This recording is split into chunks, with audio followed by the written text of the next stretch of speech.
Welcome back to Generation Hoops. We're on our next episode of my 5 best cards that'll make you feel better about your collection. So we're on to the Celtics today. We're going to Beantown today. You are in Beantown now, baby! Beantown!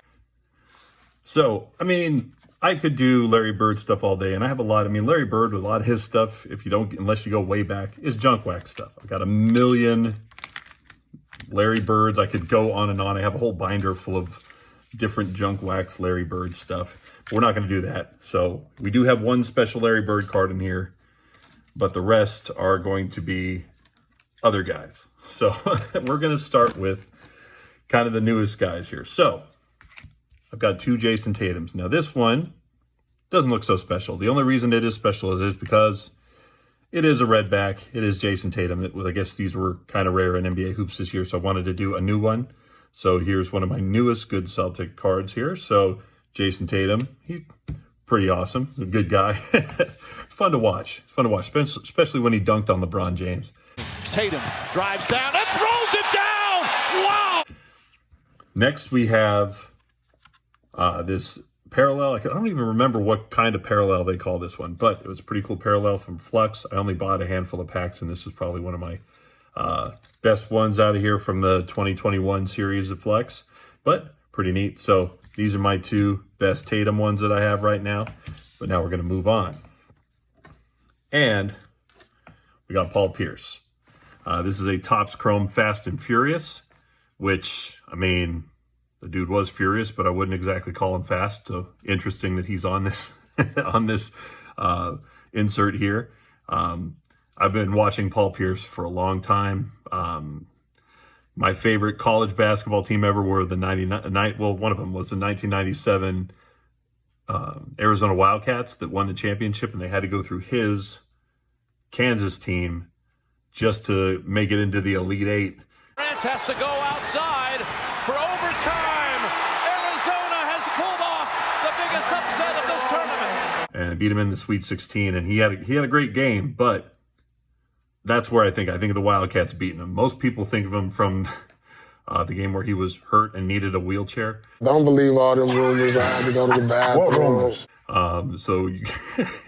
I'm sure most of you know the story behind that one, but he is an NBA champ. This is a really cool card, and that's why he makes it into the list. Now, here are my top 2 ones that I'd like to say. So I'm not a huge collector of this guy or anything, and I didn't even know I had this card. I was actually looking through my stuff trying to figure out which cards I was going to use, and I decided to go with this other Topps Chrome from the year 2002.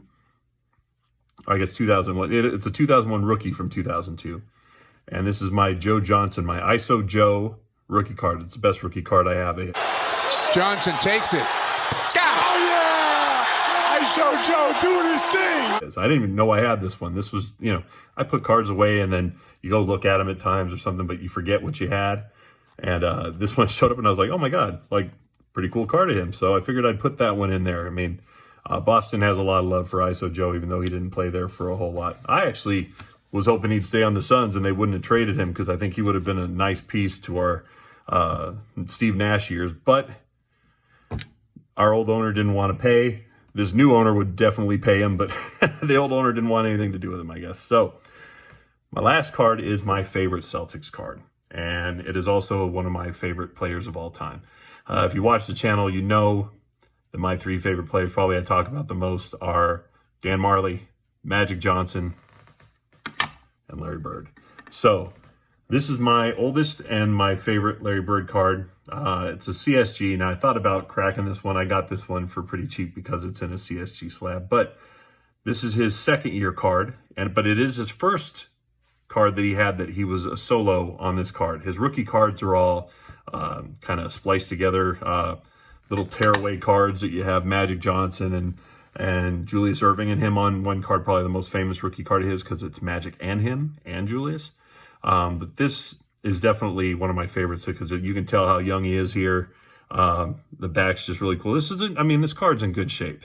I've thought about trying to, cross it over and go to either an SGC or a PSA slab, but the green for this one just happens to work so well. It really looks good with this one. So Larry definitely takes my top spot. Now, I'm going to do an honorable mention here, and you know, I've got a lot of different Celtics stuff. I have other stuff. I mean, they're not great cards, but I have a lot of Jason Tatum stuff. I have some great Jaylen Brown cards and different stuff like that. And you know, I have this one I almost put in there, Magic and Bird, just because I love those guys so much. I have my Fanimation card. I even have another slab of Bird, but it's only a 6, so I didn't put it in there. But it's my Living Legends Larry Bird. I love this card. But my big honorable mention was going to be Reggie Lewis. And if you know anything about the Celtics, this is around the time, man, they had some really bad luck for a good, like, I would say, in 10 years, they had some really bad luck. They lost Len Bias before he ever got to even put on a Celtics uniform. And then in 92, I believe, they lost Reggie Lewis.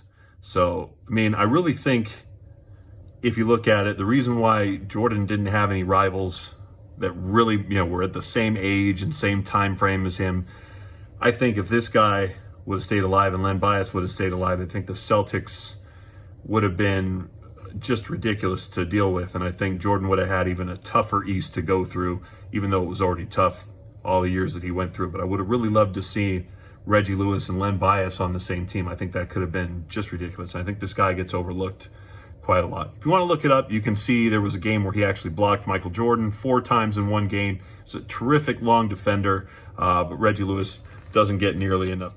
So one thing I forgot to add before we go, I'm going to give one more shout out to Larry Bird, the first great white rapper. I already know what you did for me. What? I walked away with the MVP. Eminem should send him a thank you card. But here are the 5 that we picked out for today.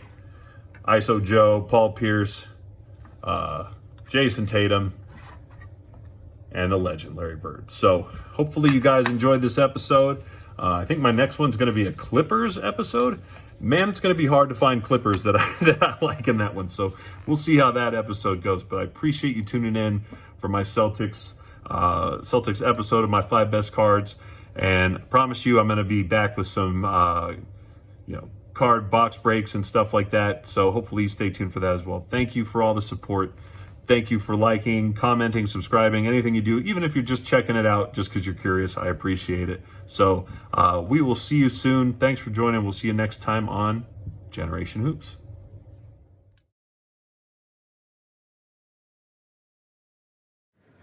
You like that?